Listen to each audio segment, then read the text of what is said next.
अपने आसपास ऐसे लोग देखते भी हैं जिन्होंने अपना पूरा जीवन स्वच्छता से जुड़े विषयों पर ही लगा दिया। तमिलनाडु के कोयम्बटूर में रहने वाले लोगानाथन जी भी बेमिसाल है। बचपन में गरीब बच्चों के फटे कपड़ों को देखकर वे अक्सर परेशान हो जाते थे।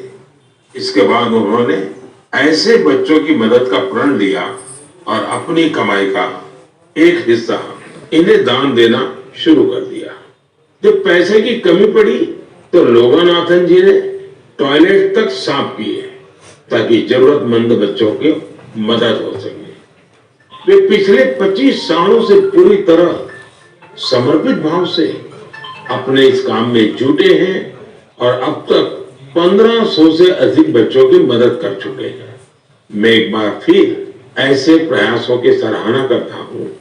देश भर में हो रहे इस तरह के अनेकों प्रयास न सिर्फ हमें प्रेरणा देते हैं बल्कि कुछ नया कर गुजरने की इच्छा शक्ति भी जगाते हैं। मेरे परिवारजनों, 21वीं सदी की बहुत बड़ी चुनौतियों में से एक है जल सुरक्षा। जल का संरक्षण करना जीवन को बचाने से कम नहीं है। जब हम सामूहिकता की इस भावना से कोई काम करते हैं तो सफलता भी मिलती है। इसका एक उदाहरण देश के हर जिले में बन रहे अमृत सरोवर भी है।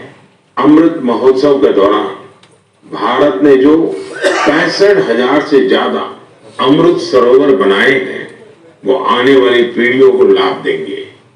अब हमारा ये भी दायित्व है कि जहां जहां अमृत सरोवर बने हैं उनकी निरंतर देखभाल हो, वो जल संरक्षण के प्रमुख स्रोत बने रहे। साथियों, जल संरक्षण की ऐसी ही चर्चाओं के बीच मुझे गुजरात के अमरेली में हुए जल उत्सव का भी पता चला। गुजरात में 12 मास बहने वाली नदियों का भी अभाव है, इसलिए लोगों को ज्यादातर बारिश के पानी पर ही निर्भर रहना पड़ता है।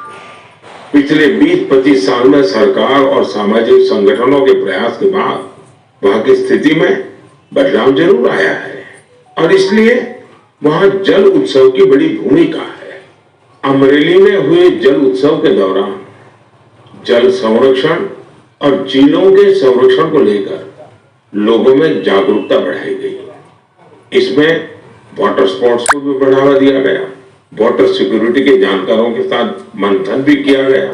कार्यक्रम में शामिल लोगों को तिरंगे वाला वाटर फाउंटेन बहुत पसंद आया।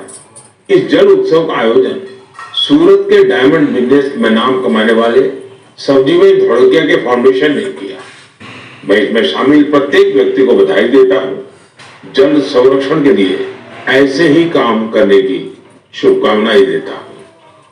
मेरे परिवारजनों, आज दुनिया भर में स्किल डेवलपमेंट के महत्व को स्वीकार्यता मिल रही है।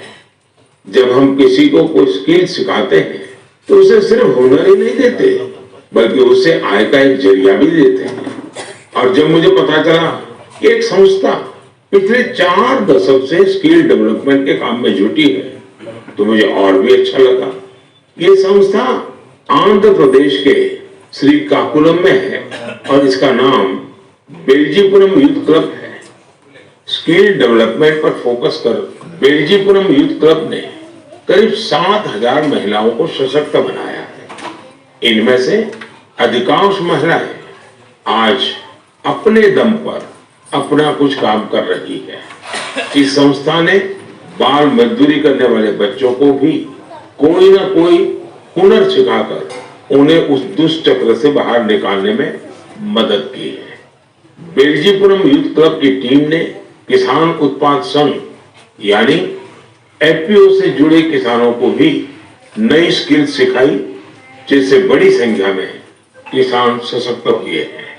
स्वच्छता को लेकर भी यह यूथ क्लब गांव-गांव में जागरूकता फैला रहा है। इसने अनेक शौचालयों का निर्माण की भी मदद की है। मैं स्किल डेवलपमेंट के लिए इस संस्था से जुड़े सभी लोगों को बहुत बहुत बधाई देता हूं, उनकी सराहना करता हूं। आज देश के गांव-गांव में स्किल डेवलपमेंट के लिए ऐसे ही सामूहिक प्रयासों की आवश्यकता है। साथियों, जब किसी एक लक्ष्य के लिए सामूहिक प्रयास होता है तो सफलता की ऊंचाई भी और ज्यादा हो जाती है। मैं आप सभी से लद्दाख का एक प्रेरक उदाहरण साझा करना चाहता हूं। आपने पश्मीना शॉल के बारे में तो जरूर सुना होगा। पिछले कुछ समय से लद्दाखी पश्मीना की भी बहुत चर्चा हो रही है। लद्दाखी पश्मीना लुम्स ऑफ लद्दाख के नाम से दुनिया भर के बाजारों में पहुंच रहा है। आप ये जानकर हैरान रह जाएंगे कि इसे तैयार करने में 15 गांवों की 450 से अधिक महिलाएं शामिल हैं। पहले